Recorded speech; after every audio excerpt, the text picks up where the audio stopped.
Ал ошо өзүнүн этабы менен бар айтат. Мына мен өзүмдү эч качан күнөөкөр деп ойлобойм. Эмнеге дегенде мен энергиям менен дүйнөнү чаап баратам. Мен айткам го, керек болсо мен мамлекетти жоюп коем депчи. Эгер кыргызчылык өтпөсө. Кыргызчылык эмне? Бул жаңы илим. Кыргызчылык бул улуулук. Улуулук өтпөсө. Кыргызга келип бирикпесе.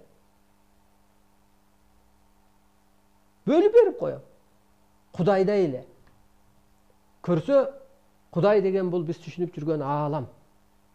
Аалам бул арбайдан, рухтан жана башка дүйнөдөн эле курулган, жерде жашап өткөндөрдүн.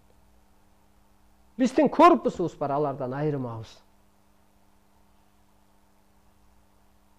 Мына ошол аалам, биз аалам, Кудай деген ойлон. Кышты жазга айлантып коюш керек. Табиятты бейишке айлантыш керек. Пенделерди өчүрүш керек, жалган дүйнөнү жабыш керек, чыныгы дүйнөнү адам аткарыш керек жерде туруп азыр. Демек биз ойлогонбуз, Кудай аткарат десек, жердеги адамга ошол жоопкерчилик болуп калды. Ошондуктан келиңиздер ошо касиетиңиздерге кабыл алыңыздар. Касиетиңиздерге калыптаныңыздар. Касиетиң болбосо не болуп атат? Кудайдын жардамынан жазасы көп болуп атат. Касиетиң болбосо эгинин кесел, эмгегиң бекер болот. Касиетиң болбосо тегиң капа, ата тегиң.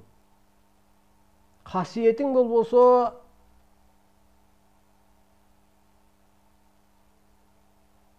тилегиңен пайда жок. Касиетиң болбосо сакай албай саргаясың, мактана албай арданасың. Касиет деген бул эмне? Улуулук. Кандай адам касиеттүү боло алат? Калыс адамды касиет жылоолойт, айланат. Касиет бул энергия. Касиет бул периште. Келиңиздер ошо улуулугубуздан кайтпайлы. Мына кыргыз ырдайт, кыргыз бийлейт. А динде бул күнөө дейт. Токтото аласың кыргызды. Ыр күнөө болсо, демек манас күнөө болуп калып атпайбы?